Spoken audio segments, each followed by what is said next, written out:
asalaamaaleykum wa rahmatullah wa barakaatu mbokk yi maa ngi leen di nuyu di leen ziyaara di leen dalal seen chaîne YouTube Ben Makhtar di leen wax ramadan mubarak. tey incha allahu rabbi ma fas yéene indil benn secret bu am solo boo xam ne si ñëpp la baax. képp ko xam ne yaa ngi si àddina di yëngatu te bëgg li ngay yëngatu mu sotti, moo xam da ngay business, moo xam da nga yor place de liggéey, moo xam da nga nekk si entreprise di fa liggéey bëgg a yokkute, bëgg ña fay nekk nga xam ne ay patron leen te jiite leen ñu mën laa jox bopp, mën laa bëgg, man di la jox ay avantage. bu fekkee ni itam da ngaa nekk xale wala nga nekk ndaw bëgg a ut liggéey, bëgg liggéey gaaw am yomb la, nga am liggéey bu baax a baax a baax, ak lu mu mënti doon si àddina daal lay yëngatu, bëgg si am avancement, bëgg si am yokkute, taw feex rek incha allah rabbi defal lii ma leen di wax. li ngeen gis seen écran nag mbir bu may defar la boo xam ne comme lu ma leen ko faral di waxee toujours ne leen man lépp lu may def damay ñëw séddoo ko ak yéen. man dama koy jëfandikoo di si gis dara, moo tax damay ñëw séddoo ko ak yéen tam ngeen mën koo def man see gis résultat yi.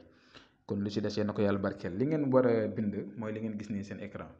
xam nga maa ngi leen koy wan muy mbir mu màgg te am solo. da ngay jël sa kayit nga bind baat boobu ñuy wax wa kalimatullaahi hiya al uliya, comme ni ngeen ko gisee nii moo nekk nii seen écran. wa kalimatullaahi hiya al uliya da nga koy bind 70 fois muy juróom-ñaar fukki yoon. gis ngeen 70 fois nga koy bind.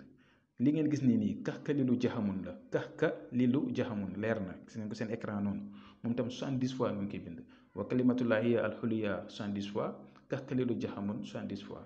nga xoj ko boo amee ndoxu zam-zam nag moo gën, parce que man lii may def nii ndoxu zam-zam la.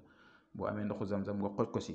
soo ko xojee nag ba bind yi effacé wu, mën ngaa génnee kayit yi nga jël loolu def ko si benn butéel, jël saafara bi def ko si benn butéel.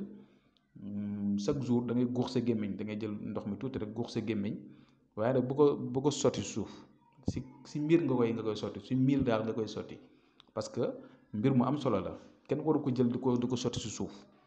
boo ko guuxee ba pare ba galaxandiku da nga koy sotti si mbir bi, dégg nga. su ko defee nga jël nag sa kurus, avant ngay jël sa kurus sax da ngay jàng sootu yaasin ngay jël jàng ko ba mu jeex. boo àggee ba si kun fayakun nga taxaw, nga jël sa kurus jàng malikin naasi 2360 fois. soo paree nga jëlaat sa kurus nga jàng wa kalimatullahi hiya al uliya 236. nga jëlaat sa kurus jàng kax ka lilu jaxamun 236 fois. soo paree nga yëgale sootu yaasin bi mu jeex.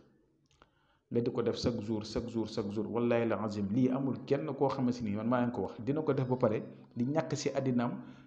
boo nekkee si bërëb di fa liggéey, yow yaa fay gën a ràññeeku, yow la ñuy gën a faale, yow la ñuy gën a safoo, yow la ñuy gën a fonk, te sa liggéey dana dox. bu fekkee ne amul liggéey danga ko am. bu fekkee ne yaa ngi liggéey ak loo mënti liggéey, booy jaay xeer sax dafay dox. yow moom noppee ngaa ñàkk sa àddina, noppee ngaa di nekk di am ay problème. wa kalimatullahi hiya al uliya lu màgg la. nit bu ko déggee rek te dégg arab dana xam ne lii mbir mu màgg la. képp koo xam ne nag mënu koo def, zikri bi day métti wala bind yi, ñun mën nañ laa bindal bind yi yónnee la ko, wax la ni nga ko war a defee. bu ko defee côté zikri bi ñu xool naka la ñuy defee ba mën la see dimbale. en tout cas daal mbir mu màgg la te am solo. ñu ngi leen di ñaan ku ko mën a def na ko def. ngeen partage vidéo bi dimbale ndaw ñi nga xam ne ñu ngi ko bëgg te ñu ngi bëgg am liggéey, ñu ngi bëgg am teraanga, te lépp mu ngi dëxuñu. mbir mi ay secret la rek te ñu leen koy jox.